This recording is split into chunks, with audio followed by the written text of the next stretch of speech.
अगली सुबह यू मनोर के पश्चिमी प्रांगण से कदमों की आहट सुनाई दी। 3 लोग धीरे धीरे गलियारे से होते हुए दूसरे प्रांगण की ओर बढ़ रहे थे। आगे चल रहे 2 लोग कंधे से कंधा मिलाकर चल रहे थे। उनमें से एक धूसर रंग का दाऊवादी वस्त्र पहने एक बुजुर्ग दाऊवादी पुजारी था, जिसके सिर पर कमल का मुकुट था, जबकि दूसरी हल्के पीले रंग की महलनुमा पोशाक पहने एक महिला थी। दोनों के पीछे पीछे एक युवती नौकरानी के वेश में चंदन की लकड़ी से बनी 3 परतों वाली टोकरी पकड़े चल रही थी। दाऊवादी पुजारी अपनी सफेद भौहों को थोड़ा सिकोड़े हुए, थोड़ा नाराज सा और सीधे आगे की ओर देखते हुए चल रहा था, जिससे साफ जाहिर हो रहा था कि उसका मन कहीं और था। महलनुमा पोशाक पहने महिला काफी युवा थी, लगभग 17-18 साल की लग रही थी, और हालांकि उसका शरीर अभी पूरी तरह विकसित नहीं हुआ था, फिर भी उसका शरीर काफी सुडौल था। उसके चेहरे की खूबसूरती देखते ही बनती थी और उसकी आंखों की चमक सितारों जैसी थी, जो उसे देखने वालों पर अपनी गहरी छाप छोड़ती थी। इसके अलावा उसने अपने चेहरे पर थोड़ा सा रूज भी लगाया था, जिससे उसके गोरे गालों पर हल्का सा रंग आ गया था, जिससे वह और भी आकर्षक लग रही थी।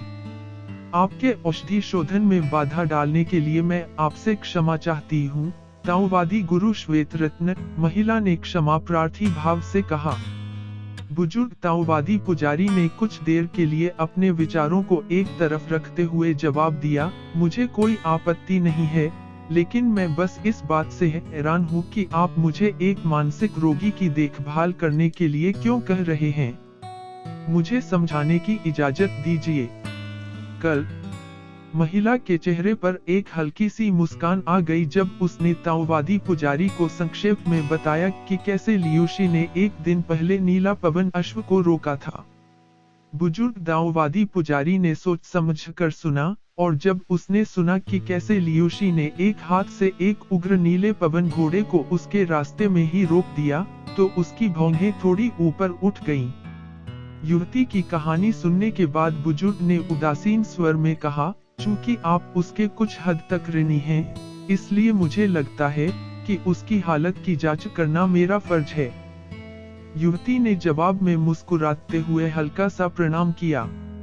नौकरानी की बात करें तो वह टोकरी को काफी बेचैनी से पकड़े हुए थी, बिना कोई आवाज किए आज्ञाकारी भाव से दोनों के पीछे पीछे चल रही थी।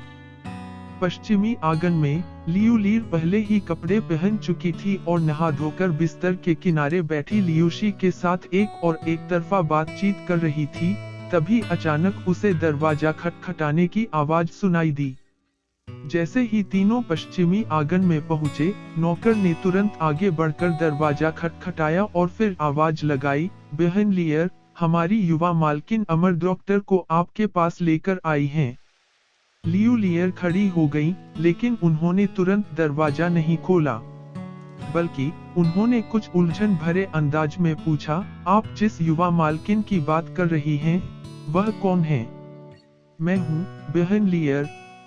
बाहर से आ रही आवाज काफी जानी पहचानी थी और लियू लियर की घबराहट और भी बढ़ गई। थोड़ी देर की हिचकिचाहट के बाद वह दरवाजा खोलने से पहले दरवाजे तक पहुंच गईं। दरवाजा खुलते ही उन्हें एक हल्की सी औषधीय खुशबू का एहसास हुआ, जिसके बाद बाहर खड़े 3 लोगों ने उनका स्वागत किया।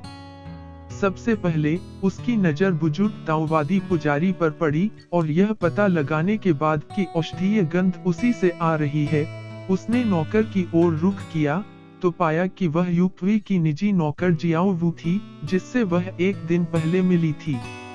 आखिरकार लियू लियर ने अपनी नजर पीले महल की पोशाक वाली महिला की ओर घुमाई और शुरुआत में वह थोड़ा लड़खड़ाई, जिसके बाद उसका मुंह आश्चर्य से खुला रह गया। आप तो कल वाले युवा स्वामी हैं, उसने अपने मुंह पर हाथ रखते हुए कहा।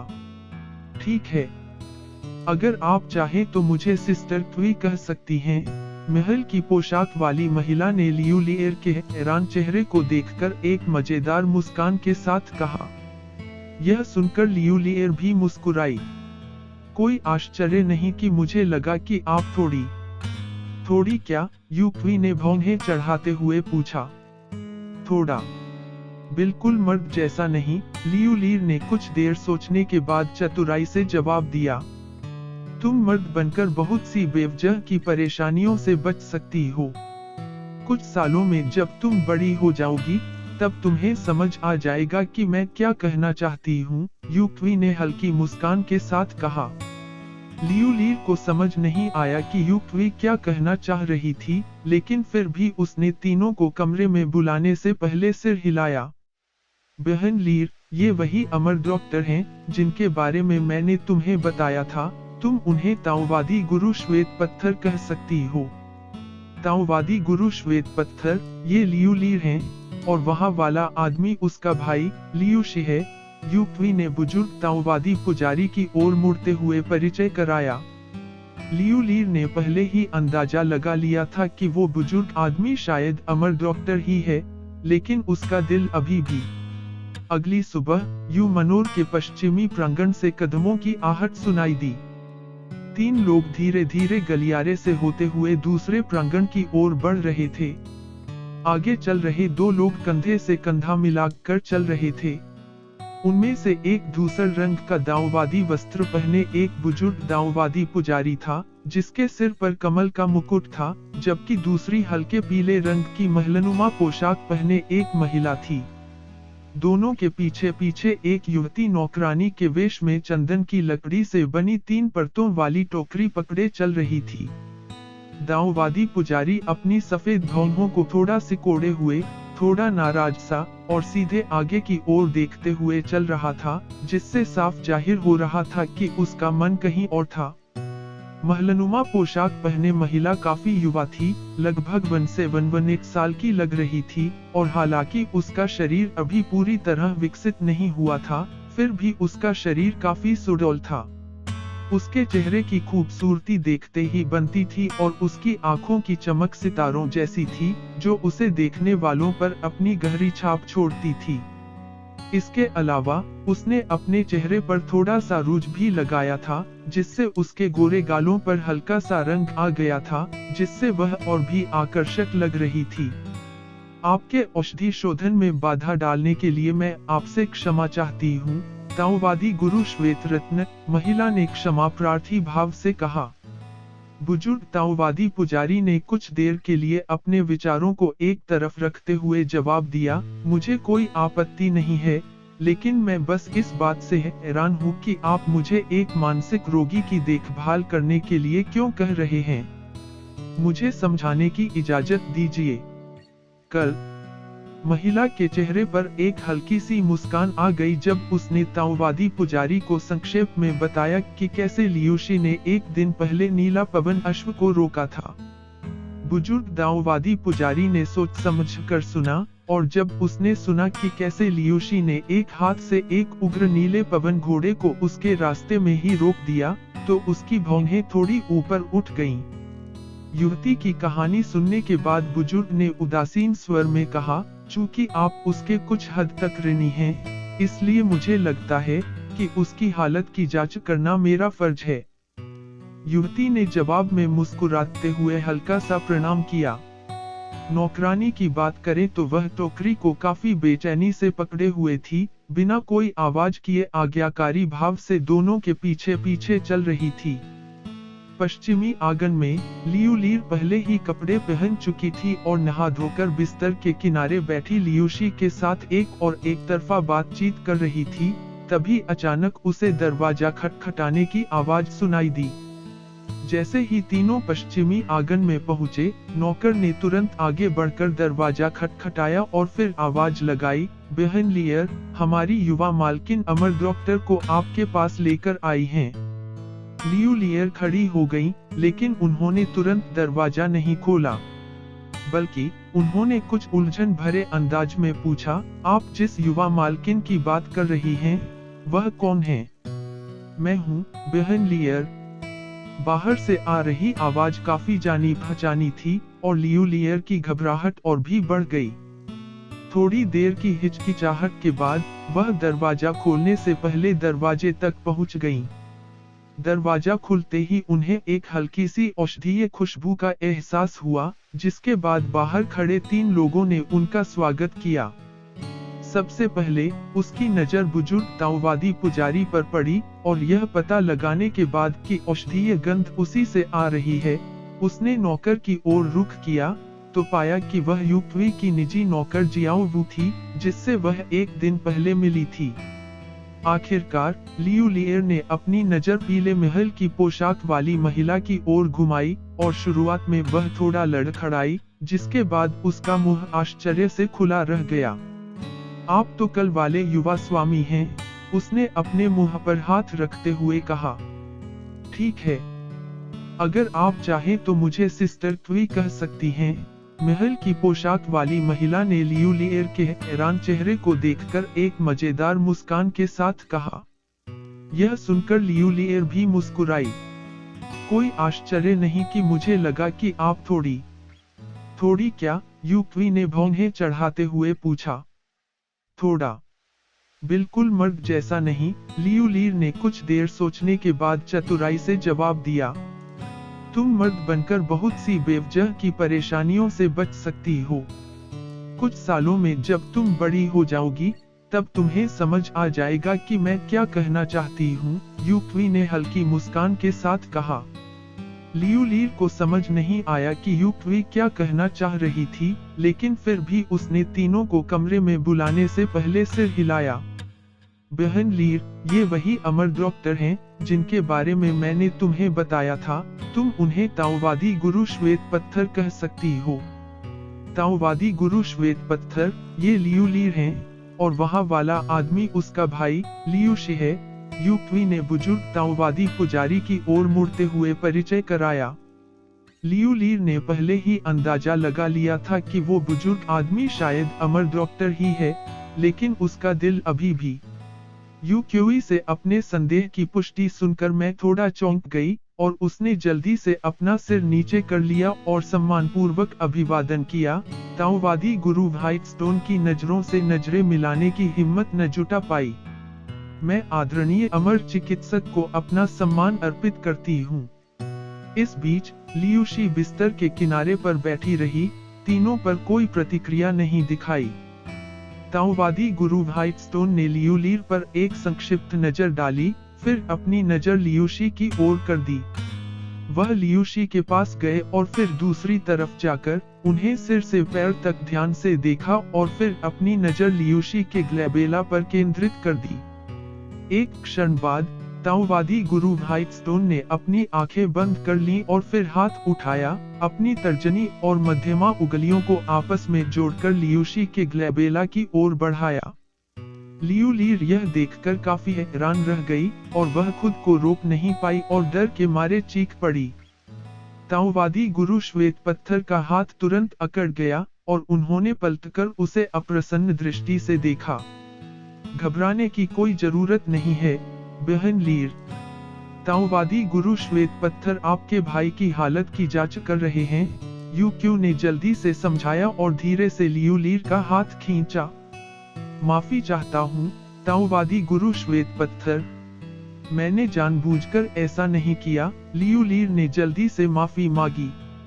यह सुनकर ताओवादी गुरु श्वेत पत्थर के चेहरे के भाव थोड़े नरम पड़ गए और उन्होंने अपनी आंखें बंद कर लीं और फिर से लियू शी के ग्लैबेला की ओर हाथ बढ़ाया। जैसे ही उन्होंने अपनी उंगलियां आगे बढ़ाई, लियू शी के ग्लैबेला पर नीली रोशनी का एक विस्फोट हुआ और नीली रोशनी से गोलाकार लहरें बाहर की ओर फैल रही थीं, बिल्कुल वैसी ही लहरें जैसे किसी पत्थर को झील में फेंकने से उठती हैं। थोड़ी देर बाद ताओवादी गुरु व्हाइटस्टोन के चेहरे पर थोड़ी उलझन भरी नजर आई और उन्होंने धीरे से अपनी आंखें खोलने से पहले अपना हाथ हटा लिया। मेरा भाई कैसा है? क्या तुम उसे ठीक कर सकती हो? लियू लिएर ने जल्दी से पूछा। ताओवादी गुरु व्हाइटस्टोन ने अपनी आंखों के कोनों से उसे देखा और कोई जवाब नहीं दिया। यू क्वी ने लियू लिएर के हाथ के पिछले हिस्से पर हल्के से थपथपाकर उसे आश्वस्त किया और उसे धैर्य रखने का संकेत दिया।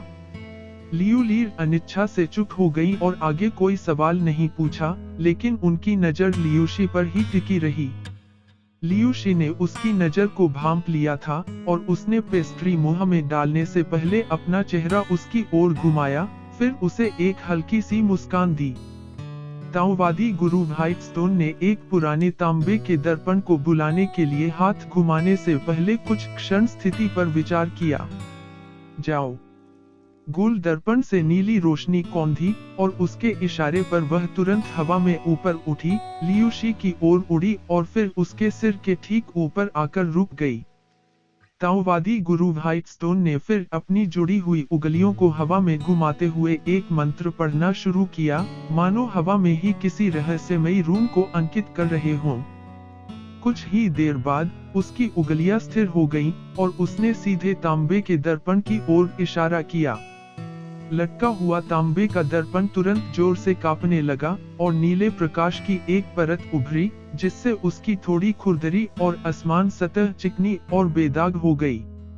लियू ली चिंतित भाव से दर्पण की सतह को गौर से देख रही थी और वह देख सकती थी कि नीले प्रकाश में कुछ बदलाव हो रहे थे। ऐसा लग रहा था कि एक धुंधली छवि दिखाई देने वाली है। हालांकि थोड़ी देर इंतजार करने के बाद दर्पण की सतह के अंदर की नीली रोशनी पहले की तरह ही धुंधली थी और वह उसमें से कुछ भी समझ नहीं पा रही थी। लियू शी भी अपने सिर के ऊपर मंडराते दर्पण से काफी परेशान लग रही थी और उसने अपना हाथ उठाकर उसे हवा में ऐसे झटक दिया जैसे वह किसी मच्छर को भगा रहा हो। हालांकि उसका हाथ सीधे दर्पण से नहीं टकराया, लेकिन इससे दर्पण की सतह पर मौजूद नीली रोशनी टिमटिमाने लगी और भी धुंधली हो गई। असंभव। यह देखकर ताओवादी गुरु श्वेत पत्थर के हाव भाव अचानक बदल गए और उन्होंने तुरंत अपनी आस्तीन तांबे के दर्पण की ओर घुमाई, जिससे वह तुरंत उनकी आस्तीन में उड़ गया और बिना किसी निशान के गायब हो गया। लियू ली और सवाल पूछने के लिए बेताब थी, लेकिन इस बार उसने अपनी जबान संभालना सीख लिया। क्या आपने समस्या पहचान ली है, ताओवादी गुरु श्वेत पत्थर? क्या उसकी हालत ठीक हो सकती है? यूक्यू ने पूछा। ताओवादी गुरु व्हाइटस्टोन के चेहरे पर एक अनिश्चित भाव था और उन्होंने उत्तर दिया, यह असंभव नहीं है, लेकिन लियू ली यह सुनकर बहुत खुश हुई और उन्होंने जल्दी से विनती की, आदरणीय अमर चिकित्सक, कृपया मेरे भाई को ठीक कर दीजिए। अगर आपके पास इस आदमी का इलाज करने का कोई तरीका है, तो कृपया अपनी पूरी शक्ति से काम लीजिए, ताओवादी गुरु व्हाइटस्टोन। मैं आपके सारे खर्चे उठाऊंगा, यूक्यूई ने कहा। यह सुनकर लियू ली कृतज्ञता के भाव से यूक्यूई की ओर मुड़े। ताओवादी गुरु व्हाइटस्टोन ने आखिरकार अपना मन बनाने से पहले काफी देर तक चुपचाप लियू शी को देखा। ऐसी स्थिति में मैं अपनी पूरी कोशिश करूंगा। हालांकि मैं पहले ही यह स्पष्ट कर दूं, किसी अज्ञात कारण से उसकी आत्मा बंद अवस्था में है और उसे बचाना बहुत मुश्किल होगा। तीसरे दिन की सुबह जियाओ वू पश्चिमी प्रांगण में पहुंचा और लियू ली और लियू शी को बताया कि ताओवादी गुरु व्हाइटस्टोन की तैयारियां पूरी हो चुकी हैं और वह लियू शी का इलाज करने के लिए तैयार हैं।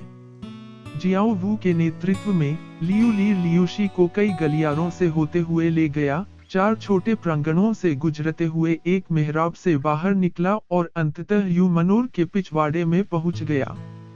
लियू ली पहले से ही घुमावदार प्रांगणों और गलियारों को देखकर विस्मित थी, लेकिन पिछवाड़े में हरे भरे कमल के पत्तों से लदी छोटी झील को देखने के बाद ही उसे वास्तव में एहसास हुआ कि यूमनोर कितना विशाल है।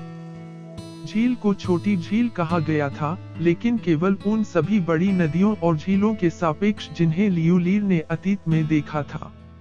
वास्तव में झील का क्षेत्रफल कम से कम 3000 से 4000 फीट था, जो किसी भी आम अमीर आदमी की संपत्ति के पिछवाड़े में पाए जाने वाले तालाब से कहीं ज्यादा बड़ा था। यहीं पर ताओवादी गुरु श्वेत पत्थर की खेती और दवाइयां परिष्कृत करते हैं। जियाओ वू ने झील के बीचों बीच एक छोटे से द्वीप की ओर इशारा करते हुए बताया। लियू ली ने अपनी नजर उस दिशा में डाली जिस ओर जियाओ वू इशारा कर रही थी और उसे सफेद संगमरमर से बना एक पुल दिखाई दिया, जो कमल के पत्तों के ऊपर से गुजरता हुआ उस छोटे से द्वीप तक जाता था। द्वीप बहुत बड़ा नहीं था, लेकिन वह हरियाली से भरा हुआ था और बादलों और धुंध से घिरा हुआ था, जिससे उसे साफ साफ देख पाना नामुमकिन था। यह सोचकर कि यह द्वीप लियूशी के इलाज की कुंजी हो सकता है, लियू लीर तुरंत उत्साहित हो गई और उसके विचार उसकी भावनाओं के साथ घूमने लगे। जियाओ वू देख सकती थी कि लियू लीर का ध्यान कुछ भटक रहा था और वह मुस्कुराते हुए बोली, मेरे जैसे सेवकों को ताओवादी गुरु व्हाइटस्टोन के क्षेत्र में अतिक्रमण करने की इजाजत नहीं है, इसलिए तुम्हें यहाँ से अकेले ही जाना होगा। यह सुनकर लियू लीर को होश आया और उसने जल्दी से कहा, धन्यवाद बहन जियाओ वू।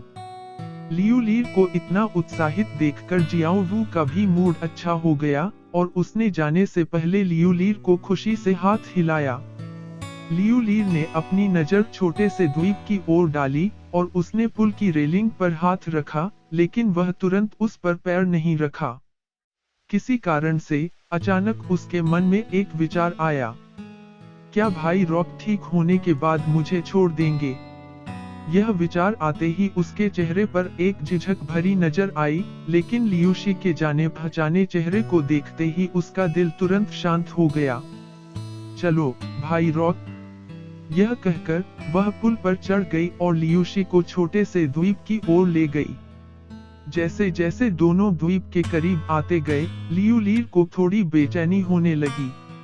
इसके विपरीत लियूशी का चेहरा हमेशा की तरह शांत था और उसकी नजर कभी कभी कमल के पत्तों के नीचे पानी से बाहर निकलती कार्प मछली पर जा रही थी। द्वीप पर पहुंचने के बाद लियू लीर को यह एहसास हुआ कि धुंध वास्तव में उतनी घनी नहीं थी जितनी दूर से लग रही थी। द्वीप पर ज्यादा शोर नहीं था और वहां का वातावरण बहुत ही शांत और सुंदर था। पत्थर के पुल का अंत एक छोटे घुमावदार रास्ते से जुड़ा था जो पत्थर की पट्टियों से बना था और द्वीप के बीचों बीच तक फैला हुआ था। लियू लीर और लियूशी रास्ते पर आगे बढ़े और रास्ते से कोई और शाखा नहीं निकली थी, इसलिए वे सीधे काले और सफेद दीवारों वाले एक प्राचीन ताओवादी मंदिर के सामने पहुंच गए। ताओवादी गुरु श्वेत पत्थर मंदिर के बाहर उनका इंतजार कर रहे थे और उनके पहुंचने पर उन्होंने मंदिर के पिछले हॉल की ओर जाने से पहले उन्हें अंदर आने का निर्देश दिया। वे दोनों ताओवादी गुरु श्वेत पत्थर के पीछे पीछे 3 हॉल से होते हुए मंदिर के पिछवाड़े पहुंचे, जहां एक विशाल नकली पहाड़ खड़ा था। ताओवादी गुरु श्वेत पत्थर पहाड़ के एक खास हिस्से की ओर बढ़े, फिर उसकी सतह पर हाथ रखा और एक मोटा और भारी पत्थर का दरवाजा धीरे धीरे खुला, जिससे एक वयस्क इंसान के लिए पर्याप्त ऊंचा एक छेद दिखाई दिया। दोनों ताओवादी गुरु श्वेत पत्थर के पीछे पीछे नकली पहाड़ में गए, जिसके बाद उनके पीछे का पत्थर का दरवाजा धीरे धीरे बंद हो गया। नकली पहाड़ के अंदर एक गुफा खोदी गई थी और यह कोई बहुत बड़ी जगह नहीं थी, उस कमरे से थोड़ी ही बड़ी थी जिसमें लियू लीर और लियूशी ठहरे हुए थे। चारों दीवारों पर कई जलते हुए लालटेन थे और उनसे कोई धुआं नहीं निकल रहा था, जिससे लियू लीर को आश्चर्य हुआ कि लालटेनों में किस तरह का तेल जलाया जा रहा है। गुफा के बीच में जमीन पर एक अष्टकोणीय आरेख उकेरा गया था और यह 8 त्रिग्रामों जैसा दिखता था, लेकिन कुछ अलग था। जमीन पर उकेरे गए चित्र बहुत गहरे थे और उनमें न केवल कुछ अजीबोगरीब पक्षियों और जानवरों के चित्र थे, बल्कि उन चित्रों के बीच कुछ अजीब रेखाएं भी थीं। लियू लीर को लगा कि यह कोई प्राचीन ग्रंथ है। अष्टकोणीय डिजाइन के हर कोने पर एक गहरे लाल रंग का त्रिकोणीय झंडा लगा था और इन झंडों पर सुनहरे धागे से उकेरे गए अजीबोगरीब पैटर्न। ताओवादी गुरु श्वेत पत्थर ने लियू लीर की ओर देखा, जो व्यूह का निरीक्षण कर रहे थे, फिर ठंडे स्वर में आग्रह किया, तुम किसका इंतजार कर रहे हो? उसे व्यूह के बीच में बिठा दो। जी हाँ, ताओवादी गुरु। लियू लीर ने जल्दी से अपनी नजरें हटा ली और लियूशी को व्यूह के बीच में ले गई, जहां एक अंगूठी के आकार का डिजाइन था। तुम जरूर ठीक हो जाओगे भाई रॉक, मैं तुम्हारे साथ यहाँ रहूंगी, लियू लीर ने गंभीर स्वर में कहा और लियूशी की आंखों में देखा, फिर व्यूह से बाहर निकली और किनारे पर एक पत्थर की दीवार के सहारे खड़ी हो गई, जहां उसने चिंतित भाव से देखा। अब से वहीं रहो। मेरा ध्यान भटकाने वाली कोई आवाज मत करना और 1 इंच भी मत हिलना। क्या तुम मेरी बात सुन रहे हो? ताओवादी गुरु श्वेतपत्थर ने गंभीर भाव से निर्देश दिया। लियू लीर ने जल्दी से जवाब में सिर हिलाया। तभी ताओवादी गुरु श्वेतपत्थर व्यूह की ओर बढ़े और उन्होंने ताओवादी प्रार्थना में अपनी छाती के सामने हाथ उठाया, फिर एक अस्पष्ट मंत्र का जाप करते हुए व्यूह की एक परिक्रमा की। जैसे ही उन्होंने मंत्र का जाप शुरू किया, व्यूह के चारों ओर लगे 8 छोटे झंडों पर लगी सुनहरी रेखाएं एक साथ चमकदार सुनहरी रोशनी से जगमगा उठीं और फिर चारों दिशाओं से लियूशी की ओर बढ़ने लगीं। लियूशी अपने आसपास का निरीक्षण कर रहे थे और जैसे ही सुनहरी रोशनी ने उनके शरीर को घेर लिया, उनका शरीर अचानक सिहर उठा। ऐसा लगा जैसे उन्हें बिजली का झटका लगा हो और वे तुरंत सीधे बैठ गए। यह देखकर लियू लीर का दिल धड़क उठा और उनकी आंखें चिंता और प्रत्याशा से भर गईं। सुनहरी रोशनी लियूशी के शरीर के चारों ओर घूमने लगी, जिससे अजीब सुनहरे पैटर्न की एक श्रृंखला बन गई। साथ ही उसकी आंखों में सुनहरी रोशनी के कण भी मिलते हुए प्रतीत हो रहे थे, जो देखने में एक अनोखा दृश्य प्रस्तुत कर रहे थे। अचानक ताओवादी गुरु श्वेतपत्थर का जाप अचानक रुक गया और उन्होंने अचानक एक अलग हाथ की मुहर लगा दी और चिल्लाए, रोको। लियूशी के चारों ओर घूम रही सुनहरी रोशनी अचानक जम गई और फिर लियूशी को सुनहरे कागज की एक परत की तरह ढक लिया। सुनहरी रोशनी में यह देखा जा सकता था कि लियूशी की भौहें सिकुड़ गई थीं, जो दर्शाता था कि उन्हें कुछ दर्द हो रहा था। एक तेज सिसकती हुई आवाज गूंजी, जैसे ही समूह के चारों ओर लगे 8 झंडों से चमकीली सुनहरी रोशनी निकली और झंडों से काली धुंध के गुबार समूह के केंद्र की ओर एकत्रित होने लगे। यह देखकर लियू लीर के हाव भाव थोड़े बदल गए और न जाने क्यों, जैसे ही काली धुंध दिखाई दी, उन्हें एक सहज बेचैनी का एहसास हुआ।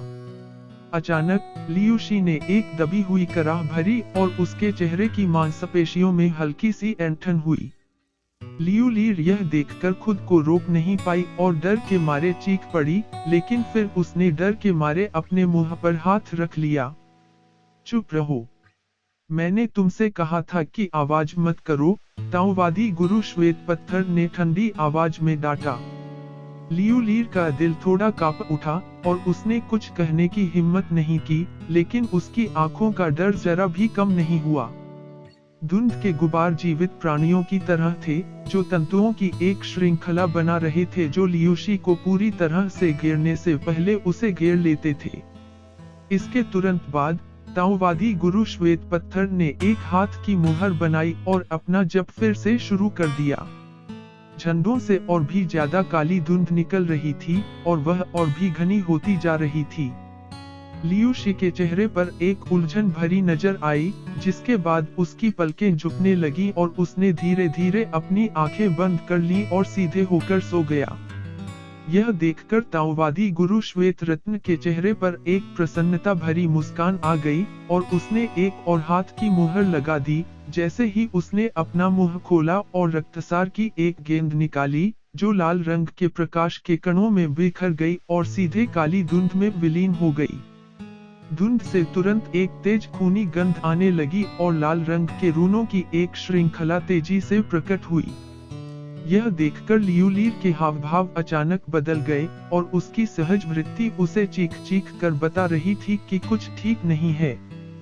हालांकि वह ताओवादी गुरु श्वेत रत्न को नाराज करने के डर से आगे बढ़ने में थोड़ी हिचकिचा रही थी। हालांकि ठीक इसी क्षण ताओवादी गुरु श्वेतपत्थर ने एक धीमी चीख मारी और काली धुंध का तापमान अचानक गिर गया, जिससे काली बर्फ का एक विशाल आवरण बन गया, जिसने लियूशी को अपने भीतर समेट लिया। रुको, तुम क्या कर रहे हो? इस बिंदु पर लियू लीर को स्पष्ट रूप से समझ आ गया कि ताओवादी गुरु श्वेतपत्थर के इरादे नापाक थे और वह घबराई हुई मुद्रा में उसे पकड़ने की कोशिश करते हुए व्यूह की ओर बढ़ी। एक तेज रोशनी के बीच उसकी मुट्ठी में एक हथेली के आकार का छर्रा दिखाई दिया और उसने तुरंत लियूशी को बचाने के लिए बर्फ के टुकड़े को तोड़ने की कोशिश की। हालांकि इससे पहले कि वह कुछ कर पाती, ताओवादी गुरु श्वेत पत्थर ने अपनी आस्तीन हवा में घुमाकर एक सुनहरी परछाई छोड़ी जो बिजली की तरह तेजी से आगे बढ़ी। पलक झपकते ही सुनहरी परछाई एक झिलमिलाती सुनहरी रस्सी में बदल गई जिसने लियू लीर को कसकर बांध दिया। नतीजतन लियू लीर लड़खड़ा गई और एक धीमी आवाज के साथ जमीन पर गिर पड़ी। तुम क्या करने की कोशिश कर रही हो, कमीनी? लियू लीर ने अपनी पूरी ताकत से संघर्ष करते हुए ताओवादी गुरु श्वेत पत्थर को गौर से देखा, लेकिन सुनहरी रस्सी उसके शरीर के चारों ओर और भी कस गई मानो उसे उसका प्रतिरोध महसूस हो रहा हो। लियू लीर के चेहरे पर पीड़ा के भाव उभर आए और उसकी आंखों से आंसू छलक आए, लेकिन उसने अपने दांत भी इंच लिए और कोई आवाज नहीं निकाली। अचानक उसके कान अचानक गायब हो गए, लेकिन नुकीले त्रिकोणीय लोमड़ी के कानों का एक जोड़ा उसके सिर के ऊपर के काले बालों में से झांक रहा था। सुनहरी रस्सी से एक शक्तिशाली प्रतिबंधक शक्ति का विस्फोट हुआ, जिसने उसकी जादुई शक्ति को पूरी तरह से ढक दिया। मैं क्या कर रही हूँ? तुम भोली भाली छोटी राक्षसी लोमड़ी, क्या तुमने सचमुच सोचा था कि तुम अपने उस जादुई औजार से मुझे बेवकूफ बना सकती हो? क्या मजाक है? ताओवादी गुरु व्हाइटस्टोन ने ठंडी आवाज में कहा और अपनी आंखों के कोनों से लियू लीर को देखा। तो तुमने मेरी पहचान पहले ही पहचान ली थी? यह सुनकर लियू लीर का दिल और भी बैठ गया, लेकिन उसके चेहरे पर अभी भी एक जिद्दी और अड़िग भाव था। क्या अब तुम्हारे लिए इस बारे में चिंता करने का समय आ गया है? तुम्हें युवा मालकिन ने जागीर में लाया था, और लोमड़ी जाति हमारे आत्मिक क्षेत्र में एक बहुत ही शक्तिशाली जाति है, इसलिए मैंने शुरू में आंखें मूंद ली थी, लेकिन कौन सोच सकता था कि तुम इतना अनमोल खजाना सीधे मेरे दरवाजे पर ला दोगी। ताओवादी गुरु श्वेत पत्थर ने बोलते हुए लियोशी की ओर देखा और उनकी आंखों में अदम्य उत्साह की झलक दिखाई दी। क्या तुम भाई रॉक के साथ क्या करने वाले हो? लियू लीर ने कांपती आवाज में पूछा। चिंता मत करो, मैं तुम्हारे इस भाई को मारने का साहस नहीं कर सकती। उसका शरीर अब तक देखे गए किसी भी शरीर से ज्यादा शक्तिशाली है, और उससे भी ज्यादा उसकी आध्यात्मिक भावना को नुकसान पहुंचा है, जिससे वह एक मूर्ख बन गया है। मुझे बस एक गुप्त तकनीक का उपयोग करके उसकी चेतना के बचे हुए हिस्से को मिटाना है, और मैं एक ऐसी कठपुतली बना सकूंगा जिसकी क्षमता असीम है। ताओवादी गुरु श्वेत पत्थर ने विजयी भाव से कहा। यह सुनते ही लियू लीर के होठों के कोने से खून की धार बहने लगी और उसकी आंखों में एक हताश भाव उभर आया, जैसे उसके चेहरे पर लाल रंग की एक परत उभर आई हो। वह जोर से आगे की ओर झुकी और उसके होठों से एक पशुवत गुर्राहट फूट पड़ी, उसकी पुतलियां हरी चमकने लगी और उसके पूरे शरीर पर सफेद बालों के बड़े बड़े गुच्छे उग आए। बालों का हर एक रेशा पारभासी रोशनी से चमक रहा था और बेहद सख्त था, जिससे ऐसा लग रहा था मानो वह अचानक एक सफेद हेजहोग में बदल गई हो। इसके अलावा उसकी पूंछ का रेशा सफेद बिजली की चमक से चमक रहा था। अचानक सफेद रेशा अचानक ऊपर उठ गया, जिससे सुनहरी रस्सी उसके शरीर से थोड़ी दूर हो गई और उसकी रोएदार पूंछ से चमकदार सफेद रोशनी चमकने लगी। सफेद रेशों के अनगिनत रेशे हवा में उड़ती हुई सुइयों की बौछार की तरह सीधे काली बर्फ के टुकड़े की ओर तेजी से बढ़ रहे थे। बदतमीजी! ताओवादी गुरु श्वेत पत्थर क्रोधित भाव से मुड़े और फिर एक अंडाकार काली ढाल छोड़ी, जो अविश्वसनीय गति से काली रोशनी की एक किरण के रूप में निकली और काली बर्फ के टुकड़े के सामने पहुंची, ठीक उससे पहले जब सफेद फर की बौछार आ रही थी। अंडाकार ढाल तुरंत अपने मूल आकार से कई गुना बड़ी हो गई और बर्फ के पूरे टुकड़े को ढक लिया। जैसे ही फर की बौछार काली ढाल से टकराई, एक तेज आवाज हुई, जिससे ढाल लगातार कांपने लगी, लेकिन अंततः हमले को रोक दिया गया। यह देखकर लियूलीर की आंखों में हरी रोशनी तेजी से चमक उठी, लेकिन इससे पहले कि वह कुछ और कर पाती, उसके चारों ओर की सुनहरी रस्सी अचानक चमक उठी और उसका संकुचन बल लगभग 2 गुना बढ़ गया, जिससे सफेद फर लियूलीर के शरीर से चिपक गया। उसी समय रस्सी से अनगिनत उंगलियों जितनी लंबी सुनहरी सुइयां निकली, जो उसके शरीर में गहराई तक चुभ गईं। आह! उसके शरीर से लगातार खून बहने लगा, जिससे उसके फर के बड़े हिस्से लाल हो गए। हालांकि उसने दांत पीस लिए और अपनी चोटों की परवाह न करते हुए अपनी बची हुई पूरी ताकत से अपनी पूंछ को एक बार फिर हवा में लहराया। सफेद फर की एक और बौछार हुई, लेकिन इस बार यह चारों दिशाओं से बर्फ के टुकड़े की ओर उड़ने से पहले बिखर गई।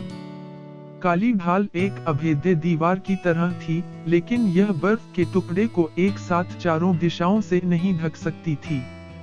ताओवादी गुरु श्वेतपाषाण यह देखकर क्रोधित हो गए और उन्होंने अपना मुंह खोलकर काली रोशनी का एक गोला छोड़ा, जिसके भीतर एक सर्पाकार उड़ती हुई तलवार लिपटी हुई थी, जो पलक झपकते ही बर्फ के टुकड़े के ऊपर हवा में उड़ गई। उड़ती हुई तलवार हवा में चक्कर लगा रही थी, जिससे काली तलवार क्यों का एक विस्फोट हुआ, जिससे तलवार के उभारों की एक दीवार बन गई, जिसने बर्फ के टुकड़े को घेर लिया।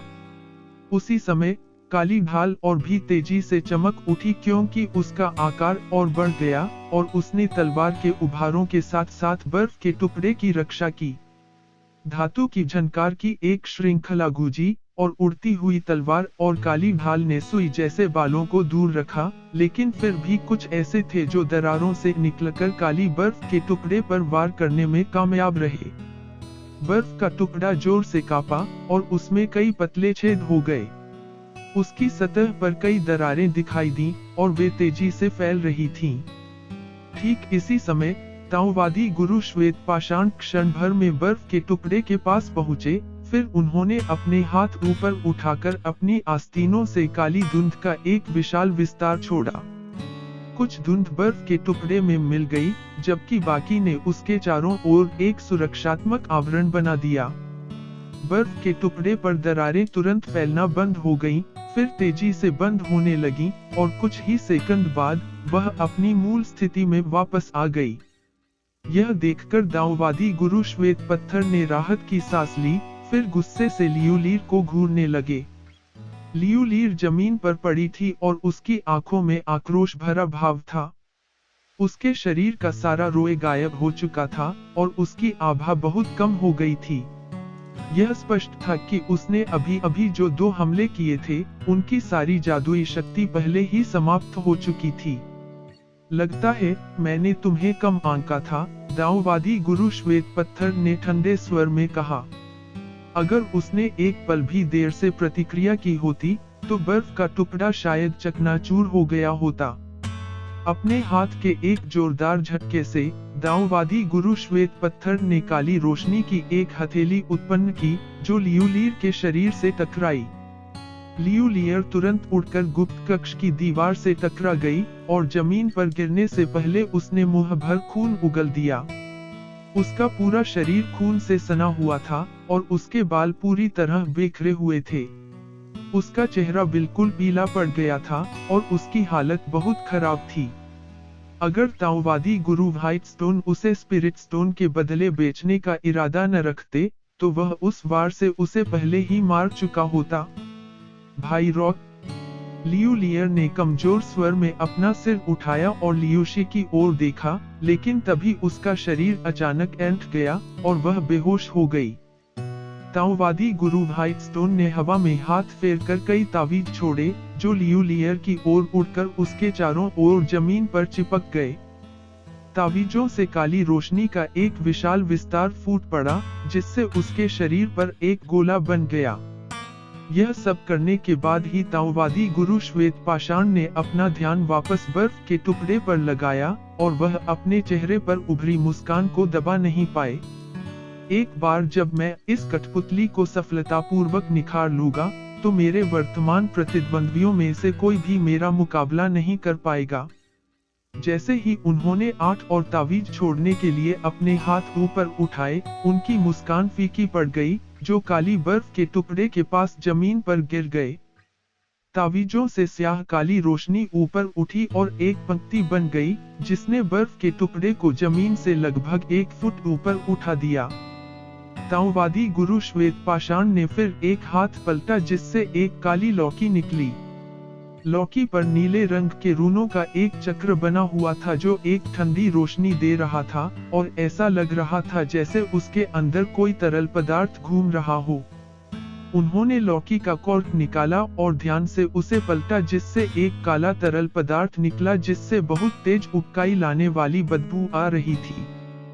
तरल पदार्थ के भीतर काली रोशनी के कण झिलमिला रहे थे और वह लगातार छटपटा रहा था, मानो वह जीवित